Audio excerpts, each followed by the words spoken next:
The year is 2138, and it's a world so brutally broken, so thoroughly poisoned, that the only escape left is to put on a helmet and dive into a virtual reality game. A world so devoid of life that the heroes of this story didn't come from a magical kingdom. They came from a dying planet. The year 2138 isn't some distant fantasy, it's the final, brutal chapter of a story we've already begun. The environment has been wrecked so completely that the very air you breathe is poison. Forget about seeing a clear sky, the entire surface of the earth is covered in a thick, black smog. The natural world you and I know, lush forests, glistening lakes, towering mountains, exists only in one place, a video game. Imagine stepping outside and seeing your city buried under a toxic, perpetual fog. This isn't just an inconvenience, it's a death sentence. People have to wear gas masks or air filters just to go to the corner store. They wear goggles to protect their eyes, but the air is so corrosive it still eats away at their clothes. It's a world where a simple breath is a luxury. We feel the full, crushing weight of this reality when Ainz is reborn in the new world. His first thought? How wonderfully, impossibly clean the air is. He realizes that the people born here don't need artificial lungs just to survive. For a man who has lived his whole life breathing poison, clean air is nothing short of a miracle. And it's this environmental catastrophe that drove one of Ainz's friends to play the game in the first place. When Ainz sees the clear night sky of the new world, his mind goes straight to Blue Planet. His guildmate was the one who designed the fake sky on the 6th floor of Nazarick. Ainz remembered him describing it, the blue-white glow of the moon and stars pushing away the darkness. The way the grass seemed to shine on its own. Blue Planet didn't just play Yggdrasil for fun, he played it to mourn. He wanted to bring back the natural scenery that had been lost in 2138. He loved nature, even though it had been almost completely destroyed in the real world. He poured his heart and soul into building the 6th floor. It was his desperate attempt to create the beautiful world he dreamed of. Ainz remembers how obsessed Blue Planet would get with nature, and he wonders how amazed his friend would be if he could see the unpolluted land, water, and air of the new world. The Great Famine of 2138. The pollution didn't just stop with the air, it seeped into everything, turning life itself into something unrecognizable. The rain, once a symbol of life, had become acidic and stank of rot. It was a world where coming across dead bodies on the street was just a normal part of your day. The members of Aniz Ool still remember it. During a dungeon raid in Nazarick, a torrential rainstorm in the game instantly reminded them of the berserk acid rainstorms of their world.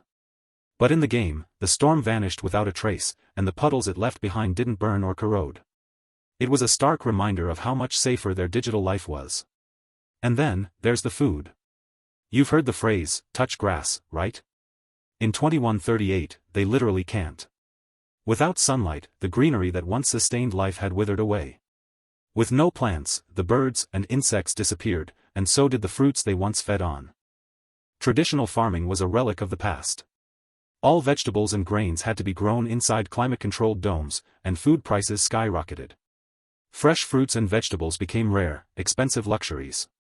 Ainz's daily meals tell the entire story of this slow-motion famine. He used to eat steak-flavored liquid food, a sticky, meat-flavored gel. For most people, spending money on food was a total waste. The important thing wasn't taste, it was filling your stomach. If the food wasn't nutritious enough, you just took a pill. Ainz's dinner was a few multivitamins and supplements with a gulp of a health drink, all for the equivalent of about $1.50. The environmental collapse led directly to falling wages, higher prices, and a shrinking food supply. The situation sparked massive food riots. Stores were looted, supply trucks were blocked, and protests exploded into violence. By then, the only places where farming was possible were domes or arcologies, which, of course, were controlled by a new class of ruthless overlords. Corporate tyranny. The government didn't fall, it was pushed. By the year 2138, Japan wasn't really run by the government anymore. It was run by huge, faceless corporations. They took control in practice, rewriting laws to benefit themselves and keeping the population under their iron fist. The riots, sparked by the environmental destruction and food shortages, escalated into a coup d'état. When the government's functions stopped, the big conglomerates saw their chance. They seized legislative, executive, and judicial power, taking over the country completely. And the most sickening part? They were the ones who had destroyed the environment in the first place. It's hard not to see the entire chain of events as a carefully orchestrated power grab. For ordinary people, life was a brutal grind. As one worker put it, health didn't matter anymore. You just kept working like a slave to afford food, even when your body was on the verge of collapse. The rich, meanwhile, lived a completely different life. The corporate directors and their families were safe inside autonomous cities called arcologies. These megacorporations would do anything to maintain their power. One of the supreme beings, Bellriver, was assassinated in real life after he uncovered dangerous secrets about one of the megacore. His death was written off as an accident, but everyone knew it was a message.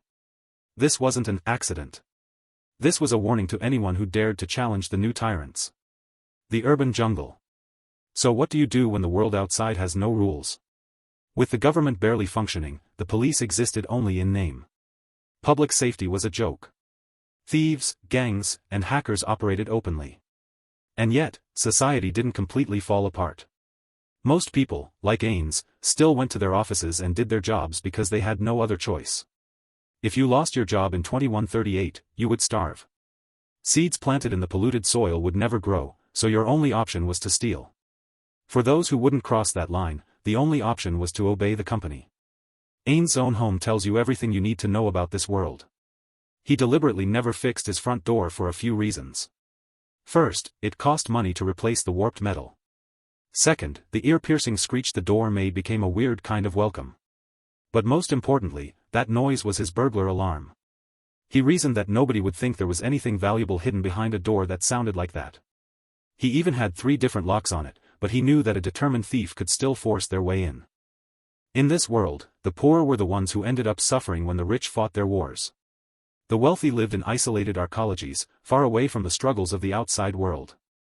This is a world where police officers with strong ideals would be incredibly frustrated.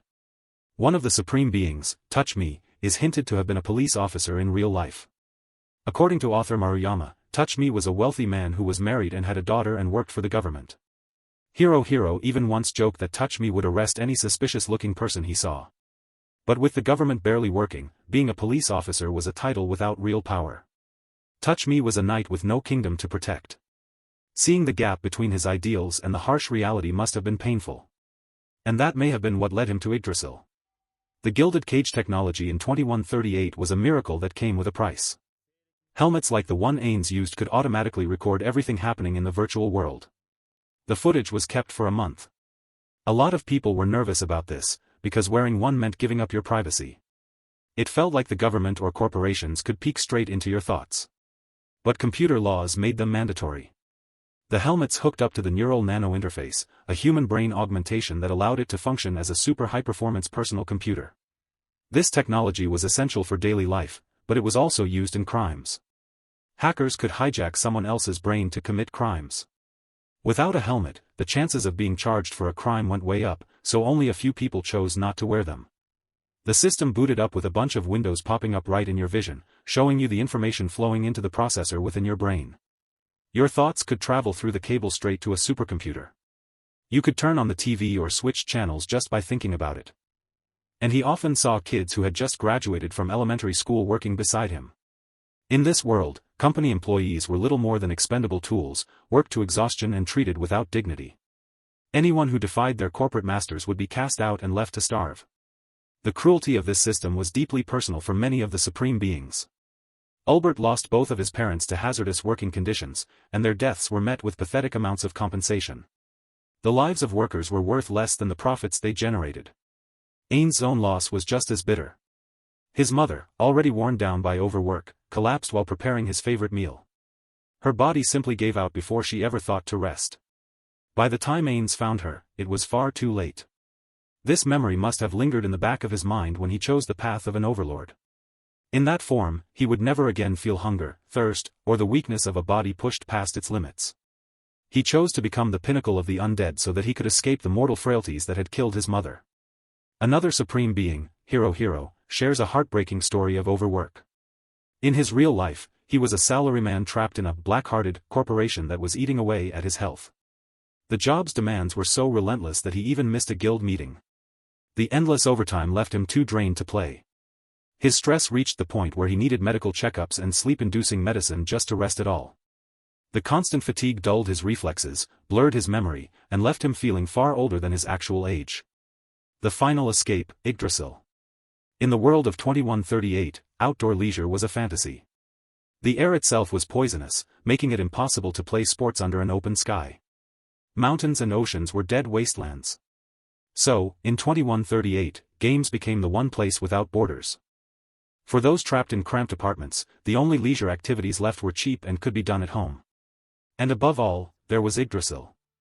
Inside this game, players could finally see majestic mountains, clear oceans, and ancient forests without breathing in toxins. They could meet strangers from across the world, do quests, explore the vast scenery, or build the kind of home they could never afford in reality. Some even found romance. Yggdrasil's popularity wasn't just because of its quality. It gave millions an escape from a dying world. It shattered social borders. Members of Aniz Ool came from all walks of life, from the wealthy arcologies to the collapsing urban slums. And yet, they became comrades. The game's appeal lies in its insane amount of detail. Unlike standard fantasy worlds, Yggdrasil let players choose from over 420 races, including monstrous heteromorphic races with unique abilities. Players could mix and match from roughly 880 classes. Its creator tools allowed for limitless customization. A necromancer could raise a dragon's corpse as an undead, a berserker could bathe in its blood for power. There are 9 vast realms, each one massive, several times larger than the entire city of Tokyo. And yet, even in this paradise, the real world's ugliness followed them. Players who chose heteromorphic races, like the members of Aniz Ool, were often hunted for sport by other players. Simply because of their monstrous forms, they still couldn't escape discrimination. The bitter irony? These games were products of the very same corporations that poisoned the air, ruined education, controlled the masses, and destroyed the world. They created the problem and then sold the cure. A shiny digital cage that felt like paradise. What does it say about a world when the only place you can truly live is in a game?